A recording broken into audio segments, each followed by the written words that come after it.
In post-BYU's era, how are investors, students, and parents looking at tech? At least what I see is that there is some discomfort around online part of education. It's always offline is superior. But how did the investor sentiment change? During COVID, it was all about growth. It takes time to build a brand in education because it's all about trust, it's about outcomes. So how did you guys rewire the team? I won't say rewire, but be more prudent with the decision. How do you solve for this problem when people are coming to you with an outcome-based mindset? It is not a product that I have created and somebody will come and consume that product. It's a product where we need equal investment or maybe more investment from the students as well. What is the ROI should be looking at while doing their MBA? Yeah. I've spent around 20 lakh rupees on my MBA. I got a salary of 20 lakh rupees, which is obviously the top 10 percentile batch in any college will get, but the bottom 50, bottom 40 will not get it. Typically, what we have seen is that the really best of the colleges will have a ROI between 0.5 to 0.75. Hi everyone, excited to bring in What's Up Delhi NCR, a podcast series that I'm building to bring in these stories from Delhi NCR region. Here we'll interact with founders, VCs based out of Delhi NCR and get to understand from them what kind of businesses they are building, what kind of trends they are seeing, and what kind of challenges they are facing. This is meant to help you understand that what's brewing in the startup ecosystem in our national capital region. At the same time, give you some nuggets of wisdom that you can take with you and learn from them. I hope this series comes out to be meaningful for you. And if you like it, do subscribe to the channel and share the videos with others who might find it useful. Hi everyone, we are shooting this podcast in WeWork that we have booked through MyHQ, which is India's leading co-working booking platform. You can explore the platform through the link which is mentioned in the description. Hi everyone, welcome to the episode of Broadcast Podcast. And today we are starting a special series where we are bringing the stories of founders based out of Delhi NCR. And today we are going to have a meaningful discussion with EdTech founders. Today I have with me my good friend Aditi, Srivastava, who is the co-host for this discussion. And I have with me Mr. Anil, who is the CEO of Adda Education. We have Ankit Aggarwal, who is founder, CEO of Unstop, and Ashish Munjal, who is co-founder and CEO of Sunstone University. So welcome guys, welcome to Broadcast Podcast. First question that I'd like to discuss is, in post-BYU's era, how are investors, students, and parents looking at EdTech? Would like to know your view. Ashish, would you like to start? So, at least what I see is that there is some discomfort around online part of education. कि let's say कि मैं अपने बच्चे को online tuition भेजूँ ना भेजूँ, उसका एक positive effect दिख रहा है. Whatever we are seeing is on the offline side that people can feel it कि brick and mortar है, feel कर सकते हैं. At least वहाँ पे कुछ भी problem नहीं होगी. मेरे पैसे नहीं फंसेंगे, मेरा बच्चा पढ़ रहा है, मैं कुछ जाके देख सकता हूँ. So that's the sort of positive side, that offline is sort of getting a push because of that. Largely online में we are seeing there is one, obviously because of COVID, वो जितना भी tailwinds मिला था, that is now sort of moving away. And essentially what we are seeing is that also from the learning outcome side, it's always offline is superior. So that's the push that we are seeing towards the offline. Okay. Neil, you run an online platform. What's your take on that? I think COVID के time पे काफी explode हुआ था online and we saw a lot of irrational funding and irrational ecosystem. उसके बाद जैसे ही COVID गया तो it went down and offline came into picture again. पर अब पिछले 1-1.5 साल में what I'm seeing is that people are again coming back to online and kind of seeing that as the right platform to prepare. Especially in our case, we cater to people who come from smaller places, tier 2, tier 3 towns and villages. And if we think from those audience perspective, those student perspective, online is the only way for preparing for any exam. For example, in metros, let's say we talk of Delhi or Gurgaon. So we have both the options. You can go to offline, there are good coaching institutes, or you can choose to go online. You go to any village in remote area in Bihar, there's no offline. So online is the only way. So I am a firm believer of online, and looking at the mass volume of students in India, I think online is the way. Okay, your take on that. So I think this was reinforced. I think online is the way. However, there can be a hybrid approach. So I'll give you an example. Just before this, I had a meeting and There was a student in Maharashtra. I think she has some place there, and he's studying in an engineering college. Okay, and he had a couple of ideas. He was just discussing in terms of what should I do. The main problem with that person was that he told me that anybody whom I speak to in my college and nearby, they are least interested in this kind of skill set uplifting. And that's where I'm not able to guide the right mentor, maybe right professor, and maybe the right ecosystem. So I believe for people like him and maybe others as well, online is the best medium, right? However, is it the only medium or throughout can you survive on online? I think that's where I have, I think, two different views in terms of you can have maybe 80 to 90% online and you can have everything. But if there can be an offline, which is ecosystem or which is your support system, I think that basically may double or triple your journey towards being a better, maybe a student or an entrepreneur or so. So obviously it has to go because only then we can actually make a meaningful impact for Bharat, tier 2 cities, tier 3 cities. As a platform, we are an online platform and we reach more than 23 million students. Got it. And you talked about Ashish की funding में correction हुआ था. How that has shaped your priorities as a founder? So what I feel is whenever there is a slowdown or a correction in funding, at least people like us who are fairly committed in the business of education for a long term, then that is an opportunity for all of us to sort of go back to the execution mode, figure out what are the places where we can sort of यहाँ पे tight कर सकते हैं, जहाँ पे scope है, we figure out कि अब मैं अपना GTM कैसे better कर सकता हूँ without spending too much on CAC. So that's actually the best time to build. मतलब if there is a, let's say, a funding slowdown for 2 years, that's the best time for build because you don't have any pressure of raising, you don't have any pressure that you have to go and hit the market.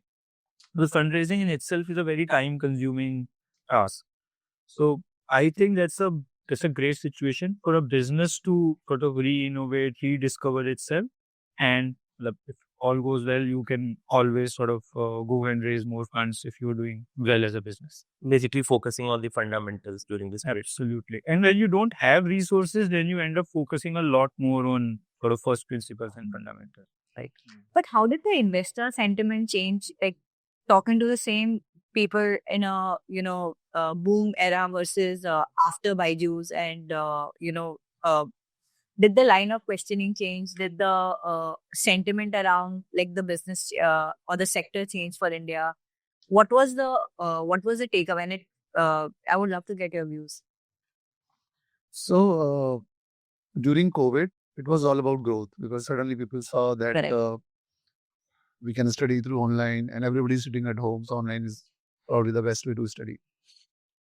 And every VC was focusing on growth, user growth and all. When it comes to education, I feel that education, it takes time to build a brand in education because it is all about trust, it is about outcomes. Those things have to happen to make it a sustainable business. Over the time, as funding went away and that COVID era went, everybody started looking at fundamentals and fundamental, even in the sense that whether the business is sustainable itself, while you are chasing a cause, while you want to serve students, you want to empower youth, ultimately business should also make sense in terms of a P&L, in terms of longevity of the business. So as soon as the funding thing went out, everybody started looking at the sustainability of the business. And I think that's very, very important in any business that while you have a bigger vision, you want to create impact, you want to serve masses, but business should also make sense because that is how every stakeholder gets rewarded for that. So rightly in last one and a half year, all VCs and even our investors, they have started talking about the sustainability of the business, unit economics of the business, outcomes of the business. So I think this also coincides with the phases of the funding availability. For example, there was a time a lot of funding is available and everybody is bullish about growth and making it big.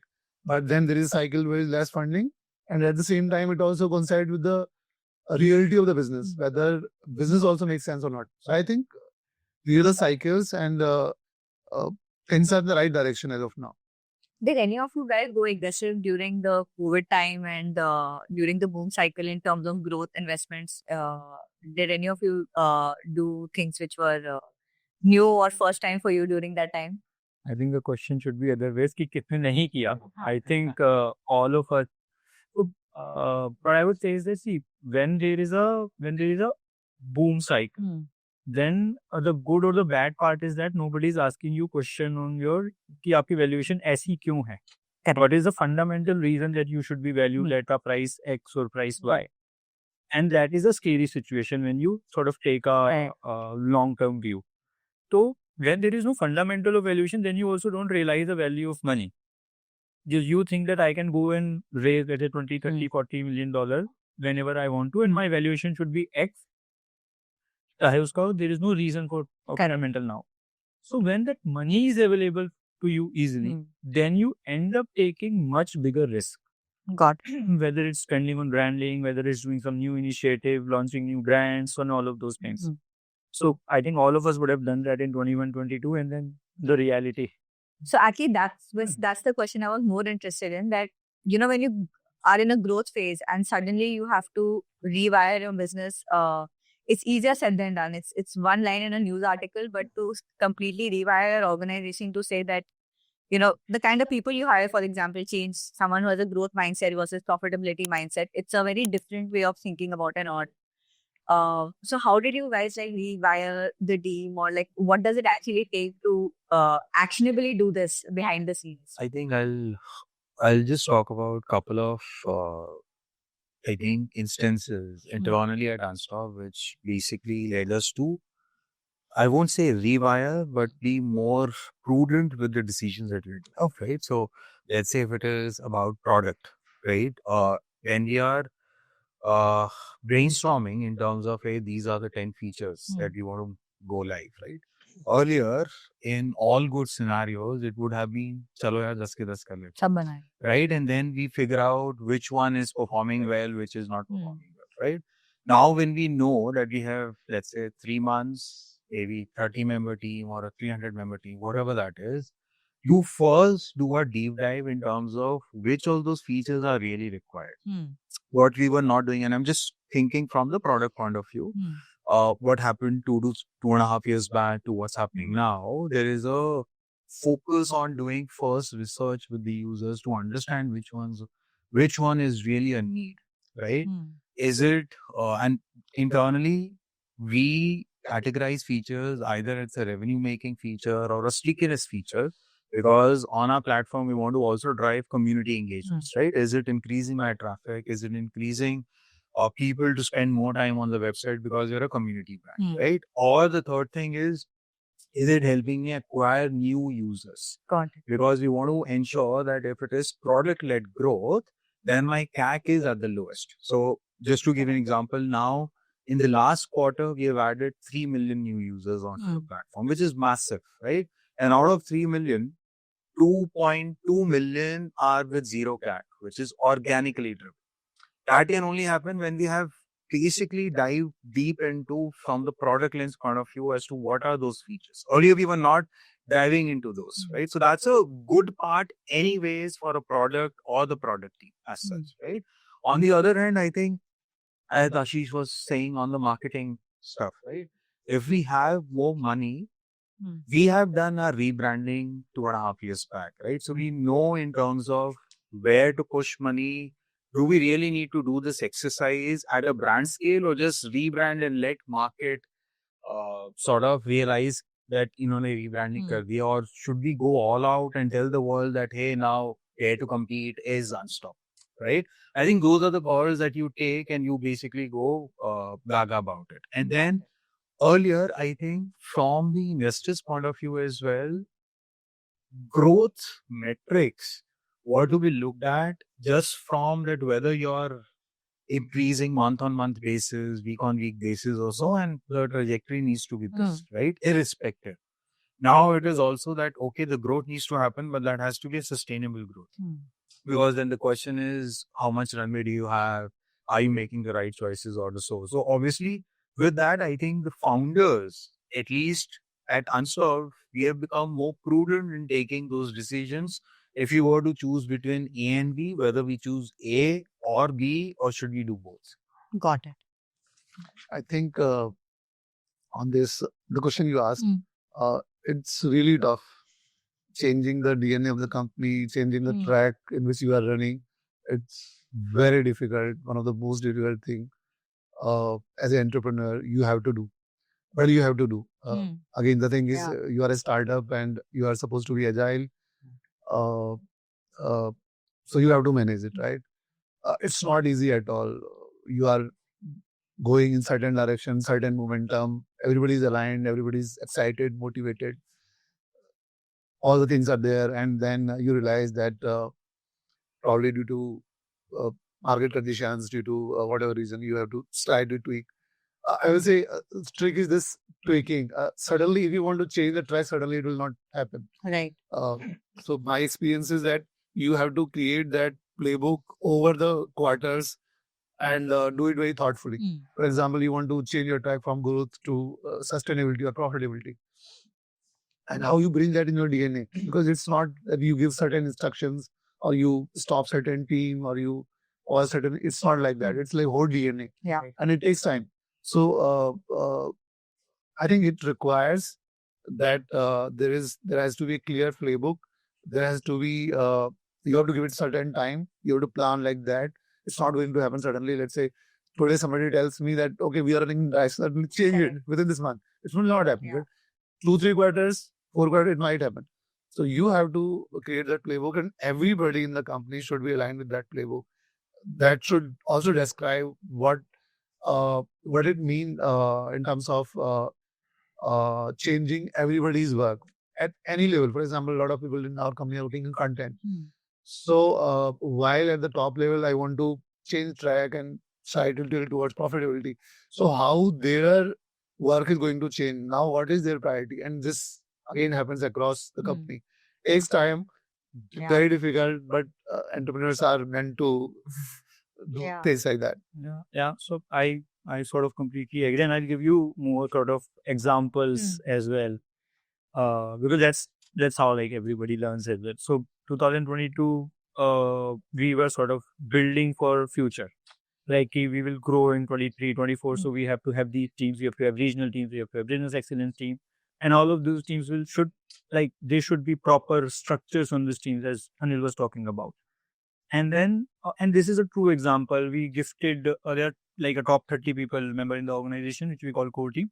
So we gifted everybody Blitzscaling. Like, don't worry about P&L, don't worry about anything. We just have to Blitzscale. We are in momentum. We have to just grow 10x from there. And then obviously, either because of the external scenario or maybe because you are not able to sort of reach your target, you have to change the direction. Now, that is the most critical bit which Anil also talked about. That now, because you are not running a small organization, it's not a 50, 70 member team, you're running a 800 people, 1,000 people, and maybe in this case, 2,000 people organization, right? One fine day, you cannot just walk in and say that, okay, ab se cheezein aisi hongi organization. Correct. Because this is an organization where you have got lot of people from good companies, you build a lot of org structures in place, and you really want to run it like a well-run professional organization. Then it is your job as founder to go and ensure that everybody buys in to your plan for next 1 year or 2 years. And one thing also is very critical, that you cannot keep changing your plan every quarter, every 6 months. If you are, let's say, if you're committed to momentum, then commit to momentum for at least 1 year. If you are committed to sustainability, break-even, profitability, then at least commit to that for at least 1 year. Because the people who are doing it for you, they have to answer 70, 80 people there who are reporting into them. Right? Even if the hard calls have to be made, we probably will not be doing those conversations. There will be people who are managing people who will be doing those conversations, right? So that is the tricky bit, that how do you ensure that all sort of 30, 50 people who are running the organization with you are sort of onboarded. So it's a funny story internally. Now you can sort of joke about it internally as well. हम लोग ने 2022 में लोगों को Blitz scaling दी, 2023 में hard things about hard things थी. And then I told people कि 2022 में आप लोगों का एमबीए हुआ है कि आप लोग ग्रोथ कैसे करेंगे, लाइक ग्रोथ का एमबीए हुआ है, 2023 में पीएनएल सीख रहे हो, तो आप लोगों का पूरा एमबीए हो गया है. I think there is one thing that all of us talked about is outcome-based education. Ki the students are, or maybe professionals are looking for definite outcomes. So, how do you solve for this problem when people are coming to you with a outcome-based mindset? So I'll start maybe. So I think, see, this is a problem which starts at the beginning. When you are taking student in, what is the kind of expectation setting that you have done with the student? The problem with education is that the product that all of us are creating, it is not a product that I have created and somebody will come and consume that product. It's a product where we need equal investment or maybe more investment from the students as well, right? So that expectation setting, that हम बोलते बच्चों को कि ताली एक हाथ से नहीं बजेगी. जितना एफर्ट मैं करने के लिए तैयार हूँ आपके साथ, उतना ही या उससे ज्यादा एफर्ट आपको करना ही पड़ेगा if you want to do well in your career. And let's say if we have 20,000 student, अब उसमें से there will be 2,000 student who will do really well. It's the same education जिसपे वो 2,000 बच्चे बहुत अच्छा कर रहे हैं, वो 10-12,000 बच्चे ओके कर रहे हैं, and then there will be can be 5-6-7,000 student who are not doing that well. So that expectation setting has to be done from day one, and then you have to work towards. So एक तो आपकी university education चल ही रही है, and you can sort of आप उसको थोड़ा tweak कर सकते हैं, you cannot tweak it a lot, but then you also have a responsibility towards the corporate. So you have to ensure that as the person, as the entity who is running that education and who is committed to student, that I will make you employable, and who is committed to corporate, that I will ensure that you get employable student. So वो tracks आपको चलाने हैं जो भी corporate से आप लेके आए. It can be anything. It can be around BFSI, it can be around tech, and obviously soft skills and quant being the core of it. So वो tracks आपको चलाने हैं to ensure that students who are motivated enough to work hard with you, works with you, and ultimately the corporates get the students who are employable. Ankit, you deal with a lot of corporate-based hiring. What's your take on that? No, I think, see, I have a bit difference in terms of how I look at things. One is, I think the outcome in India are being described just from the placements perspective and not from the skills perspective, right? I personally believe in having done it for majorly all the top recruiters, whether you call it Flipkart, Amazon's, Reliance, Tata's. The common thread outside of the domain skills, what I call is common sense. They all evaluate for common sense, and which includes the soft skills that you spoke about, the analytical skills, is to say that whether you were able to understand a problem, whether you were able to sort of break that problem and think of a solution. And then the third thing is whether you are able to articulate that solution. Simple, right? I believe every company is looking at this, and in our curriculums, or maybe in colleges and maybe schools, if I go to school as well, I think that approach of putting people through that common sense lens is missing, right? What they basically need is that, okay, 100 companies are coming onto the campuses, this campus, let's go to this campus because there is a high probability of getting placed. And similarly, for anything that you do, wherever there is a high probability, right, you basically go and join them effectively, right? And the outcome might be, let's say, for a college, it will be placements, or maybe test prep, it might be whether I'll be able to join an IIT or an IIM for whatever course we are doing. So the output is very, very discrete. From the employer point of view, that's not the case, right? From the employer's point of view, they are okay taking now. I mean, I think things are changing. They're okay taking anybody and everybody, irrespective of the college, to figure out that, okay, if that person has this skill, I'm ready to take it. Right? And I believe where the problem happens, and many companies basically tell us that the people are not skilled. right? 80% of the janta that sits in are not skilled. I believe there is subjectivity to that answer itself. How a Google will respond to this versus an IT services company may respond to the same question. Their definition of whether people are employable changes, right? So can we connect the right dots is what we need to look into, because I, as a person, Shashank, we were sort of interacting just before this, right? That for you, after college, you got placed with Google. For you, an ex company package was lesser, the profile was lesser because you had Google as a choice. Or for anybody else who didn't have even any choice, for that company, that profile, that package would be an aspiration itself, right? But on a platform, can I connect you with Google and the other guy with the other company and match those aspirations? I think that's what we need to solve. So actually, from a fresher point of view, you made an important point that a lot of companies look at skills very differently. But these softer skills, the ability to learn agility, etc., what proportion of companies have started looking at this as a major skill and, then sort of say that, we'll train for, the hard skills or whatever are the core requirements of this job while you are at Flipkart or while you're at Amazon. You just need to have the ability to learn. You need to have the right soft skills, all of that. Has a proportion of those number of companies coming into the job market for freshers increased over time? I think yes. So it basically depends.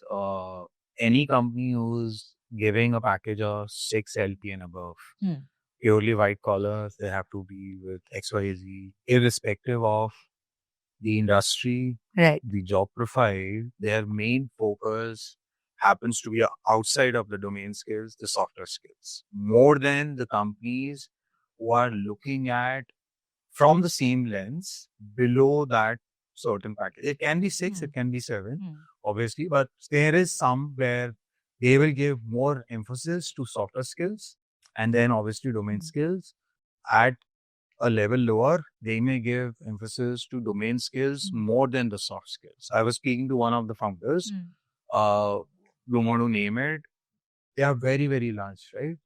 However, just to have that optimized approach, and their DNA believes that, okay, we will take person who has the eagerness to learn, may not be able to communicate in English, can communicate in any language till the time they are able to make their point, and they are okay. They don't even consider 10, 12th marks, engineering, arts and science. They don't consider anything. They are able to take it.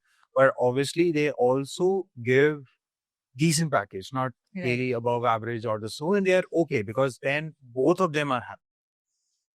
Yeah. Got it. I will just add, because we work with a lot of pressures in a different segment. So even in soft skills, there are 3 levels. The first level is a level of behavior and mindset. कि मैं सुबह 10 बजे उठ के office जाऊंगा और शाम को 7 बजे तक बैठूंगा, and I will do this for 26 days in a month. Correct. That is the first part, and I will not argue with my manager. I will listen to him. I will take instruction, and that's also very big ability, the ability to take instruction and execute it. And then comes the second level of soft skills, which Ankit talked about, which includes primarily your English language articulation, basic logic. And then comes the third soft skill, which is literally how easily can you learn, what is your learning curve, whether you are a good team player or not. And all of the, like, even if you have just all of these skills without domain skill, you will do really well in your life. Got it. So that's how even the jobs are also structured. Like if somebody who just can do behavior mindset probably will get about 25,000-30,000 jobs. Somebody with some decent English, some logical ability can get up to 40,000-45,000. And somebody with teamwork, ability to learn, shorter learning curve can get it to 8 and 10 lakh jobs without any domain knowledge. I'll give you one example just from the top point of view. All the top 50 B schools, right? Their summer placements happen within 2 months of their joining their B school. Imagine they've joined only in end of June or first week of July. Right. And the summers happen in August. They have not learned anything of that 2-year MBA. And companies are coming and recruiting them at stipends of 1 lakh and above, right? Only basis these softer skills because they can't really even evaluate them on their domain skills. Correct. That's interesting. I think on the MBA side only, Ashish, you were talking about the ROI piece. So would you like to double down on that? What is the typical ROI that one should be looking at while doing their MBA? Yeah, absolutely. So Was it only for MBA? it's not for MBA, it's for everybody. Okay. Anybody who is looking for a job after their graduation or post graduation. See, typically, a very standard way of calculating ROI is that how many money you have spent in your education, including your boarding, lodging, and your tuition fee, and what is the average CTC in the first. Right. See, the place to be in, where is the best place to be in, is to have a ROI of 1. I've spent around 20 lakh rupees on my MBA, I got a salary of 20 lakh rupees, which is obviously the top 10 percentile batch in any college will get, but the bottom 50, bottom 40 will not get it. Typically, what we have seen is that the really best of the colleges will have a ROI between 0.5 to 0.75, but where the country is operating, like the mass section of the country is operating, here you will find ROI of about 0.5. And then there are colleges where ROI, there is no ROI essentially. The ROI, the students are not getting job, or ROI is much lesser. So for us, because consider it very simply, consider, let's say, a student paying 10 lakh rupees for MBA and migrating and paying around sort of 1.5 lakh rupee boarding lodging every year. So spending 15-16 lakh rupees. अब अगर उसकी job 7-8 lakh रुपए की लग रही है, then it will be very difficult for him to actually finance his education. And that is also one of the reasons that not too many people pursue education by taking education loan in our country. Got it.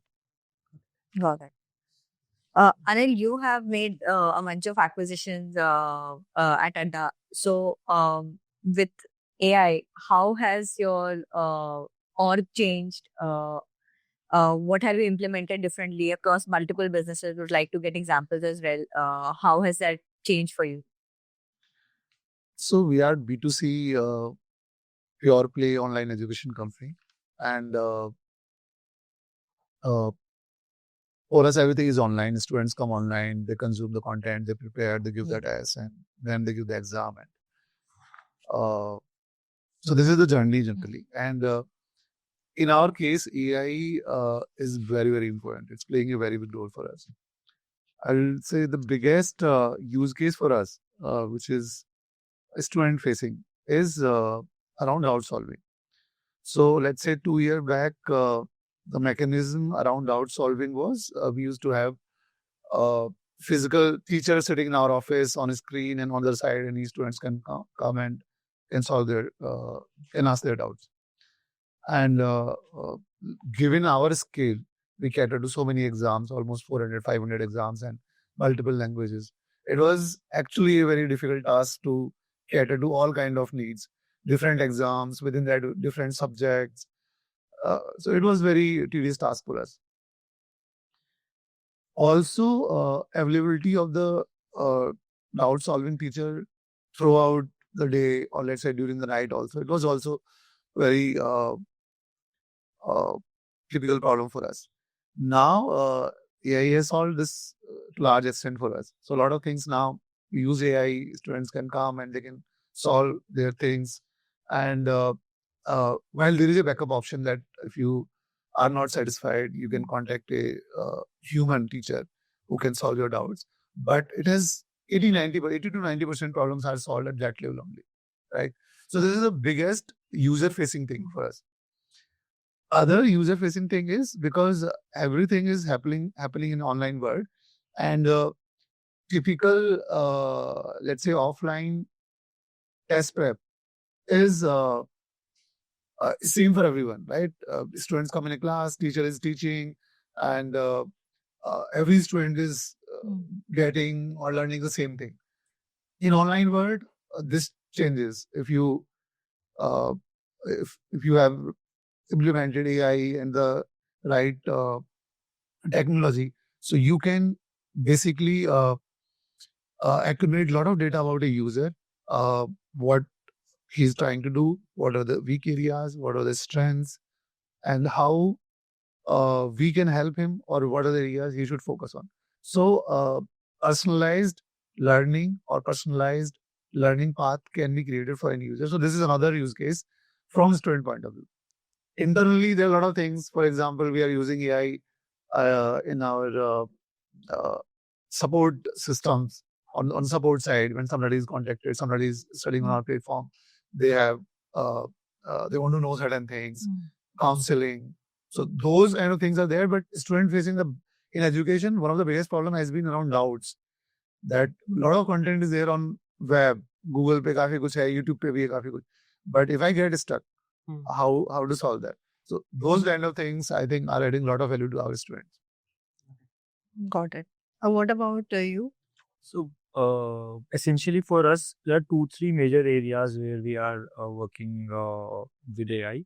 One is on the job side. How can I ensure that my student resume are sort of automatically created with AI rather than somebody actually creating it? AI can do a fabulous job at it. And another thing which is very interesting, which we are experimenting and it should go live in next 1 month, is that can I create, let's say my student may have done 10 things during their MBA or BTech program, and all of those things he will not be able to put in his CV. But when there is a job which is coming, can I create a customized CV for my student as per that job description? So this is something which is very interesting. Another area which is really cool is similar to what Anil talked about, is that can I create a personal AI assistant for all my students? One obviously area is around doubt solving. Another area is that there is like lot of work the student continue to do during his higher education, whether he's working on some project, he's working on some assignments, let's say he may have missed some classes. So all of those things can his AI assistant help him, because all the content and everything is already there in our system. Right. So he just need to ask intelligent questions to get sort of good answer from the AI. The third thing, which is more internal, is that we are trying to automate all the content that we create for our student. So there used to be a very large content team that we have, and now what we're trying to do is that all the content generation part should go to AI, and what we're trying to do is, rather than using ALM or existing models, we're trying to do it through sort of SLMs. Essentially, what we're doing is that if there are, let's say, a university curriculum and university says that there are 10 books, reference books, those books should be read by AI rather than students. And all the material, everything, teachers, guides, notes, and everything should be created by AI, and our team, our faculties can become more auditor of that content. And that can be presented to students also in a more sort of a fashion where they can learn easily and quickly. Got it. You smiled when he said personalized. I smiled because we are creating AI to just catch them. We're creating assuming. Where's the JD? See, at our end, I think we are using AI both from the candidate or the student's perspective as well as from the recruiter perspective. Right? So essentially, AI will fight AI. AI will fight AI. I was going to say that because it's such a frustrating experience as a recruiter. Like we ask these typical questions, that which founder do you look up to and why? And everybody has 4 or 5 standard answers. Like those answers have not changed. And the entire branch is giving the same answer. So I feel like AI has been misused in such a way that students have stopped applying this. These are like early college students. So as a recruiter, you find it extremely hard to filter in the first go. And then, like my friend built another LLM for us to filter out the AI say who's given that answer. So I think that's okay. I believe, see, till the time AI is being used to make you think more, I think till the time, if we are doing this is perfectly fine. And if the recruiters also understand that these questions can be Googled or AI enabled, then stop asking those questions. Ask some other questions. And that's where I think what we are creating, we have launched that in beta in some of the ways, is can we have AI interviews being done, right? And which are voice enabled, just like in Google Assistant, maybe Siri. And what we are doing is a bit different. Rather than these generic questions, can we give them scenarios? So let's say if at Sunstone, there is a requirement that comes into the picture of, let's say, an area sales manager or a customer executive or whatever that is. Right? Can we give them exact scenario and can they role play it with the AI with a voice-enabled stuff, right? So I can't name clients, but one such client basically mentioned that, hey, Ankit, we want to check from the software aspects a role play where the candidate is managing a client which is very, very angry on a typical problem. We just want to check during the role play, is the candidate calm, composed? Is he or she giving the right answers and not getting more angrier than the Correct. client, right? And that is something that you can actually do very, very simply put. And the same thing can be, the candidate can also be trained. So maybe if Sunstone wants to take all their candidates to this, at least they know as to, hey, these are the aspects that we need to think. So it's a win-win situation for both of them. They will reevaluate and they will train them, right? Got it. Where the problem happens is that, so let's say in the resume, right, where I smile, the problem is that earlier there were ATSs who were shortlisting candidates based on their resume, which were keyword enabled. Now that is very, very easy to do. And most of the AIs are also creating resumes based on those keywords that are there in JD, right? Now, where we are going one step further is that this we called objectivity, right? Which any machine, ML, machine learning models can do. But can we have some subjectivity put into place where we can basically say, okay, you has, so in a JD, they should have shown some leadership capabilities, right? That's not a keyword, right? Can the AI read the whole JD and figure out that, hey, this person was working in this club or committee and was managing maybe 2 or 3, right? Not for all the resumes, but for at least this resume, if the math score was 80%, for this person, it becomes 85%, right? So essentially what we are trying to solve for is, for a recruiter, if there are thousands candidates applied, they should only look out for the top 50 or 60. And at the same point in time, can candidate also get to know where they are vis-a-vis all the 1,000 people, so that they don't wait for HR to even respond, because they know that they are not even the top 10%. So we're trying to solve those problems Got it. both ends. And I think, see, jobs itself, like me getting a job is one of the problem which has not at all sort of progressed in last 15 years. And that is also the reason that you see कि हम जैसे लोग AI बना रहे हैं CVs के लिए, ये लोग AI बना रहे हैं उसको पकड़ने के लिए. But ultimately, see, this is how the market evolves. Because if in a free market, that is my job. I also serve corporate, but that is my job to ensure that my student is best presented in front of a corporate.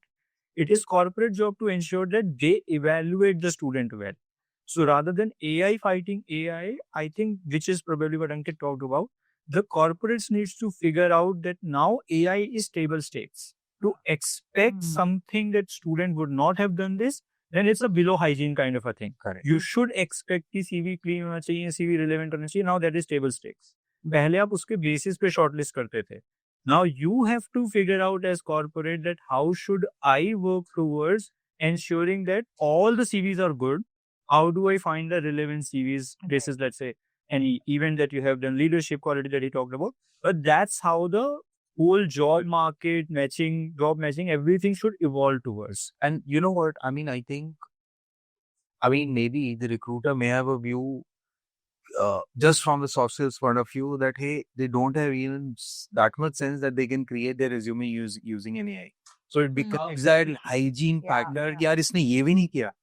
मतलब अगर आज की date में let's say in a pre AI era 4 साल पहले अगर आपको कोई सीवी मिलता which is not well formatted in a word, तो आप यही कहता ना रिक्रूटर कि इसको एमएस वर्ड चलाना भी नहीं आता. Correct.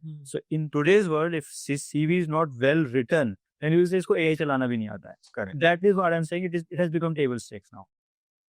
So case studies is a way to sort of filter, is what organizations are also. I think there are multiple. So scenario based, there has to be some in terms of, can we check during the interview whether the person can, let's say, code or not. So coding assessments happen before as well, but now there is just like everybody would have used Google Docs, correct? So you and I can actually type on the same doc and we know which line are we typing. Right. Now, can there be a coding interview, which now is happening, which is, let's say, you and I code together. The interviewee and the interviewer both code together during the interview on Unstop, so that you get to know whether the person can code or not. क्योंकि आपके सामने तो वो AI use नहीं कर सकता. Correct. Right? And then there are other proctoring mechanisms. So just to check that that person is Ankit Aggarwal, that person is not Ankit Aggarwal. You won't believe, I mean, they're going to such level which we have implemented voice biometric. There are face biometric. There are multiple other aspects.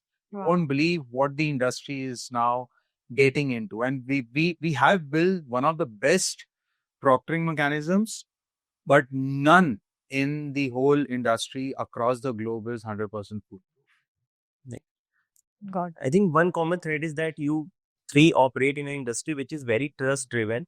So how do you maintain that trust? And we would like to understand from you, because you cater to the first segment itself कि 12 अपने student और parents रहते हैं. So how do you maintain that continuous कि trust भी बना रहे, familiarity भी बनी रहे with the platform? From a student point of view, it is all about outcomes, right? Student care about outcomes only. I'll give you two examples in our case. So other than employment, one of bigger objective in our company is how we take this education to masses, or how we create a level playing field for all the people who want to, let's say, become a doctor, who want to become IAS or IPS, or want to join a bank, any government sector. So as a online test prep company, one of this key goal is how we create that level playing field so that everybody can come on the platform and everybody is equally has equal opportunity to crack these exams. So, for example, one of the girl, Sanvi, so last year she studied on our platform and she comes from a remote area in Bihar. Partially blind थी बचपन से, बिहार के गांव में है. The real challenges, गांव में वैसे ही income is very less and there are a lot of challenges. Now 12th when she was in 12th, so she wanted to do graduation from a good college, good university, and she prepared for kind of CUT exam, which is university entrance exam. She was kind of topper in that exam. She is studying in Miran House in Delhi. And when she came to meet us and we did a podcast with her also, and when these kind of stories go to people, that somebody in a remote area in Bihar can prepare without money, right? It's very limited online platform. We hardly charge any money. Very limited, very less fees. They can clear the exam. So that gives the confidence and trust to people. Yes, I can also do it. Other example is, so on our one of our platform study IQ, there was a girl, Ashish Sharma. She came from Ghaziabad, which is very close to Delhi. She wanted to prepare for UPSC. Offline के options explore किए old Rajendra Nagar Delhi में, but it takes a lot of time. Ghaziabad से वहाँ जाना 3-3.5 घंटे का है पूरा. She decided to do it completely online. She got ranked 12 this year's UPSC Rails. She got ranked 12. And when people see these kind of stories, कि online घर पे बैठ के भी टेस्ट प्रेप के केस में पूरा अच्छे से घर से प्रिपेयर कर सकती हूँ, मेरे सारे डाउट्स हो सकते हैं, and starting from bank jobs to CUT kind of exams to UPSC, you can crack any exam. I think that leads to trust. When people say UPSC is one of the most difficult exam in India, and if you can get ranked 12 by preparing online, it says something that yes, anybody can do it. So I think it is all outcome based test prep, and for us it's creating that level playing field that anybody can prepare now. Kit, what's your take on that? No, I think just to extend this example, just a week back, Walmart hired female coders in triple digits, pan India. And when I was going through that list, and mind you, this is at a much, much higher package of 20 LPA and beyond, right? They didn't look at the college, city, or anything. They just looked at the skill sets and they hired, right? When you look at those girls that have been hired, and not double digit, triple digit numbers, right? You'll be surprised to know the college names. There are obviously some, maybe NITs, IITs or so, but majority of them are from tier 2, tier 3 institutes, tier 4 cities, tier 5 cities. And those colleges that you may not have heard of, I'm not sure what's the status of the education as well in those colleges. They needed access, right? So Walmart needed access to all students, and all students also needed access to these kind of opportunities. Similarly, 2 weeks back, there was a bigger Indian conglomerate which basically recruited at a pan-India level just a number which is just shy of 4-digit number, right? Pan-India, everything done online. So the companies are also only taking the online route. So Walmart didn't even do one physical interview, right? Everything online, completely from registrations to reach out to assessments, everything. Similarly, the others also. So completely with you in terms of, I think the way the things have changed is very, very dramatic, fast.